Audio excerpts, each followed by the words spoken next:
the Zeiss Batis 25mm f2 and the Sony 24mm GM f1.4 are currently the two most expensive options in the market. Is there any benefit to upgrade your current Zeiss Batis 25mm to the Sony 24mm GM? Or should you spend $200 more on the GM for your only 24mm fast prime? Let's check it out.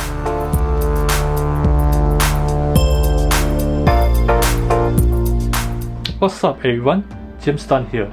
Zeiss introduced the Batis 25mm f2 in 2015, while Sony introduced the 24mm GM f1.4 in 2018. Both the lenses aim to give the best optical and autofocus performance with robust weather shielding, yet shrinking the weight and size.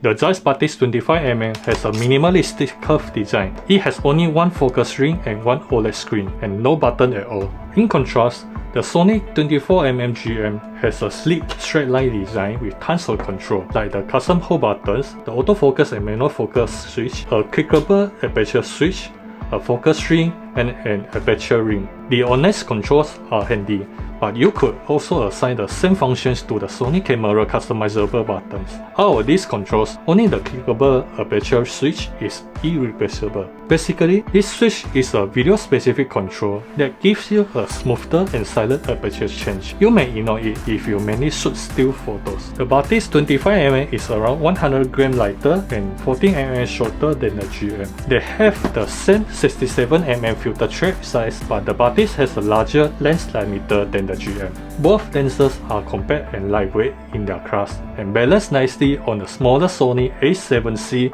and the larger Sony a7 Mark IV. Both of them are sharp from corner to corner. When comparing the wide open apertures at f1.4 and f2, the Sony 24mm GM has a marginally better center sharpness, and its corner sharpness outperforms the Zeiss Batis 25mm by almost one stop. The center and corner sharpness from f2.8 to f8 are excellent and comparable. It is hard to differentiate them even comparing them side by side. Close down the aperture to f11 and f16. The Sony GM is slightly sharper than the Zeiss Batis. One side note here, the GM's smallest aperture is f16, while the Batis' smallest aperture is f22. The chromatic aberration is well handled by both lenses. For the longitudinal chromatic aberration, the GM lens shows a blue and forest green color in its out of focus areas, while the Batis lens shows a red and teal color. Stop down about 3 stops will eliminate the longitudinal chromatic aberration in both lenses. When examining the corners for the lateral chromatic aberration, we see that the GM lens shows a magenta color in the high contrast edge. In contrast, the Batis lens exhibits magenta and a purple color. Zeiss Batis 25mm shows a simple barrel distortion, while Sony 24mm GM shows a simple pincushion distortion. None of them has any serious issue with the distortion. Vignetting is the weakest point on the Batis 25mm.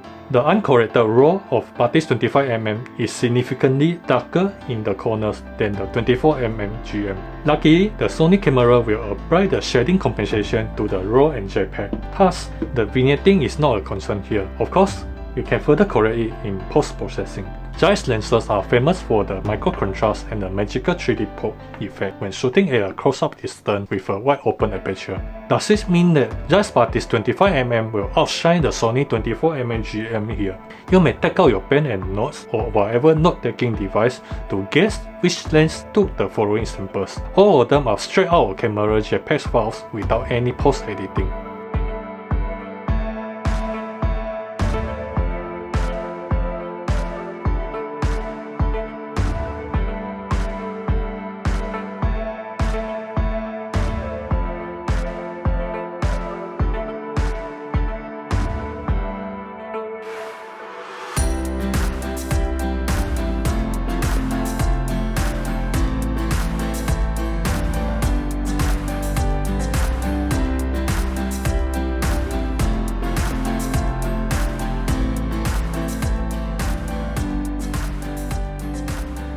So, have you guessed them correctly? Do you see any significant difference in the 3D pop effect or the micro contrast? Well, I couldn't differentiate them by the 3D pop effect or the micro contrast. Instead, the bokeh box difference is more prominent. Let's have some test shots for the bokeh. Both lenses have a beautiful circular bokeh in the center. The 24mm GM has a lemon-shaped corner bokeh at f1.4, but the corner bokeh becomes perfect circular when stopping down the aperture to f2, f2.8 and even f4. That's not the case for the Batis 25mm. The bokehs remain circular only at f2. When stopped down to f2.8, we could see the nice-sided polygon-shaped bokeh in both the center and corners. It seems like the Sony GM 11 aperture brace are more effective than the Zeiss Batis 9 aperture brace in maintaining a circular bokeh. Take a closer look at the bokeh taken at the widest aperture. The Sony 24mm GM has a near perfect smooth bokeh, while the Zeiss Batis 25mm has a fair bit of onion ring texture. The Sony 24mm GMs blows away the Zeiss Batis 25mm in bokeh rendering. The GM bokeh is totally in another league regardless of the shape or the smoothness. Besides bokeh, both lenses can produce a beautiful Sunstar effect. The different number of aperture breaks results in an 18 spike Sunstar from the Batis and a 22 spike Sunstar from the GM. Both lenses have a reasonable flare control, but the GM has the edge here.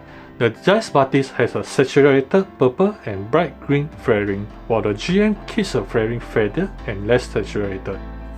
The Batis 25mm has a shorter minimum focus distance at 20 cm and a larger 0.19 times magnification. The shorter MFD and the larger magnifications are handy when you want to have a close-up shot. Kudos to the Batis 25mm here. Undoubtedly, Sony 24mm GM is the top of the Sony lenses and has the best autofocus support on Sony cameras. However, the Zeiss Batis 25mm does not shine in the comparison. I tested both lenses on the Sony a7 Mark IV for the autofocus comparison and recorded the focus indicator directly from the Sony Image Edge application on the phone. Both lenses have a snappy autofocus performance and support the eyes autofocus in photo and video shooting. Firstly, I focus on two lenses 2 and 4. The focusing points snap onto the lens swiftly and accurately in both the photo and video mode. Both lenses have no issue tracking the eyes accurately. I switch the focus between the left and right eyes and move the camera to the left, right, front and backward to determine how well the lenses could keep up with the eyes autofocus. We could see that both the lenses constantly track the eyes from the focus indicator. The GM lost its focus for a moment and it was too close to Tifa. That's my fault, not the lens problem. The 24mm GM and Batis 25mm accurately track Tifa's eyes in video shooting without issue. Overall, the 24mm GM and Batis 25mm autofocus performance is silent, accurate and rarely has a focus hunt. Yes, both the lenses do hunt occasionally. You can feel the 24mm GM is having a focus hunt due to the more powerful focus motor. In contrast, the Batis 25mm focus hunt is less noticeable in your hand. Focus briefing exists in both lenses and is hard to be ignored. Well, Sony 24mm GM supports the Sony a7 Mark IV briefing compensation, but at the expense of minor cropping.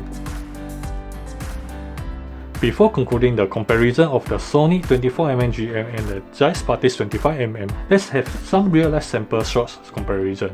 They are taken on the Sony a7 Mark III and Sony a7C with the same settings and straight out of camera JPEG.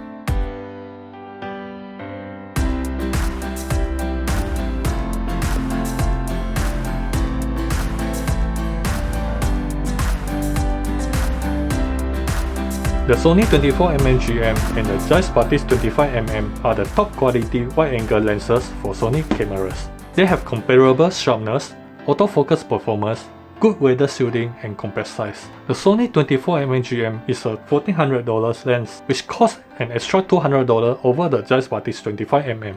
However, the GM gives you more convenience on lens control, a brighter f1.4 aperture, an aperture decrypt option for video shooter and a near perfect smooth bokeh. On the other side, the Zeiss Batis 25mm is a lighter and cheaper option with a shorter minimum focus distance. Here is my recommendation. If you own the Zeiss Batis 25mm and mainly take landscape or cityscape photos at f5.6, f8 or even f11, you might not benefit from upgrading the Zeiss Batis to the Sony GM. The image quality is indistinguishable from Sony 24mm GM at a smaller aperture. So when should you get the Zeiss Batis 25mm? Well, if you like the little blue beige a lot and you could get it at a great discounted price, then go ahead.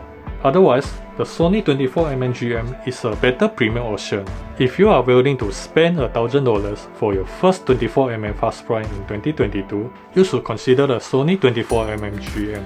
It is compact, lightweight, and has a solid build with tons of on-lens controls. Besides, it has excellent optical performance and fantastic autofocus.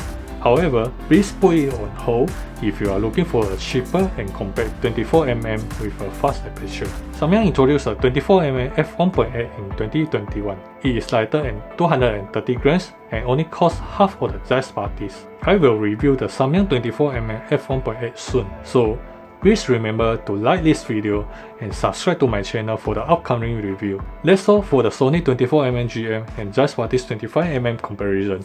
See you in the forthcoming videos. Peace.